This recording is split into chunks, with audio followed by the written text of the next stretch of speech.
دویم نشست پاری بشورو کو او پای کې وځوا بچي بده ترنم کوي بیا د ترنم شهزاده چې کوم باچا چې کوم دی فیاض الله فیضی صاحب لوا یو واری بیا ورلو د فیاض الله فیضی صاحب سید عادل صاحب دا کتاب یو کارو د نور پټو ما سره ډیر غم شو ما وی یو کتاب راوړل صرف سید عادل صاحب له مال نه راوړل خو زړه می ډاډه شو قرار یو مونږ شما خپل کتاب ملاو ډیر مننه کوم جی فیاض الله فیضی صاحب ډیر مننه سید عادل صاحب یو ځل بیا دې بلنه راکړه نو کلام به وایم دا غي مخکې بیا خپل روایتي غونډه کې دستور کار وکړه چې کتاب محبت کې ځان د تور په بیا چې کتاب محبت کې ځان د تور په بیا اخلي دا غلمي جوړ د خلکو نه پیغور او د امن او قانون پابندي راز د ترقې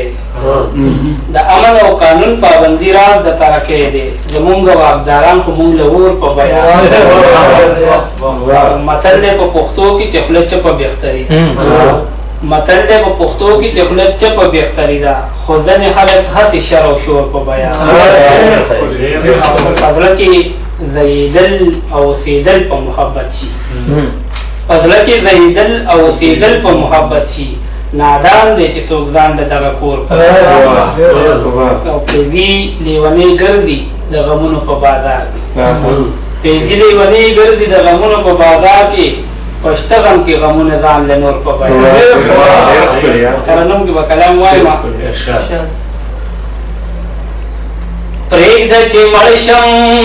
ندی رندا نور علاج نه کوم د زړه ناصر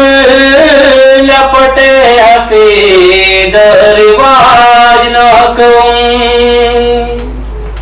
پرېږده چې مړ شم ندی رندا نور علاج نه کوم د زړه ناصر لپټې هسې د رواج نه کوم ماتا قبولا ملنگی داد جانان دا کسی ماتا قبولا ملنگی داد جانان دا کسی پیس قیمتم بادشاہی د تخت و تاج نہ کم ددر ناصر لپٹے ہسی د رواج نہ کم بیاہو می وجنی خدے گو بیاہو می سرمن باسی بیاہو می وجنی خدے گو بیاہو می سرمن باسی دو خاکم تا کجل سو احتجاج نہ کو دگر ناصر لپٹے ہسی د رواج نہ کم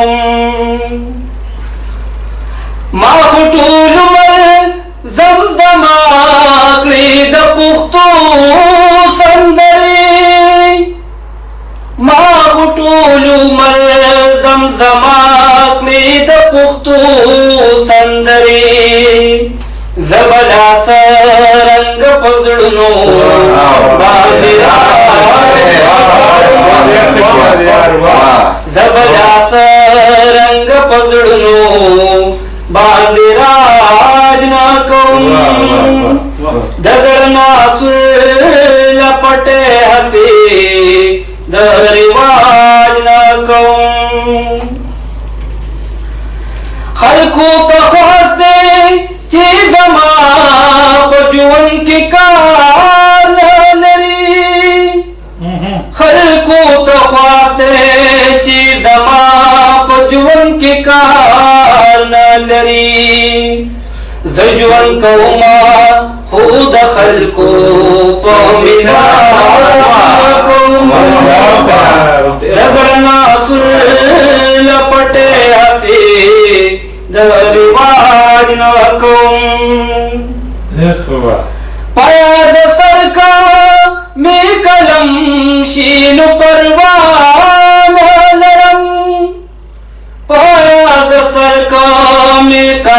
ची न परवान लरम हो गुलामी बा दनंदवर द साम्राज न कोम दगड़ना सुर लपटे आसे दरवाज न कोम प्रेगदचे मळशम लधीरंदा नोरिलाज न कोम दगड़ना सुर लपटे